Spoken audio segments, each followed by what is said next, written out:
તો ભરૂચના જંબુસર અને આમોદમાં ભારે વાવાઝોડાના કારણે નોંધપાત્ર નુકસાન થયું। જંબુસર તાલુકામાં ડાભા ગામે એક મકાનના પતરા ઉડી ગયા, જેનો વિડીયો પણ સામે આવ્યો છે। આમોદ તાલુકાના પુરસા લીંબડી ચોક ફળિયામાં પણ મકાનના પતરા ઉડ્યા હતા।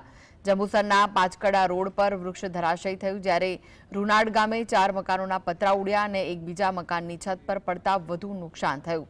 ભારે પવનના કારણે અનેક વૃક્ષો ધરાશયી થયા। આમોદ જંબુસર રોડ પર વાહનોની લાંબી લાઈનો લાગી હતી।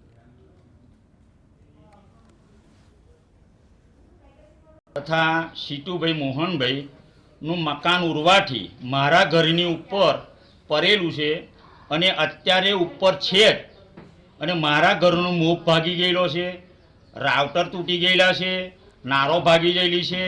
આખી રાત ઉજાગરા કરી પાણી વહેલું છે અને હું આપણા જે કમ મંત્રી છે, તલાટી કમ મંત્રી, એમને મેં રાતે જોન કરેલી છે અને મેં એવું કીધેલું કે મામલેદાર ટીડીઓ સાહેબને જાણ કરશો અને આ નુકસાન મને વળતર મળવા પાત્ર છે।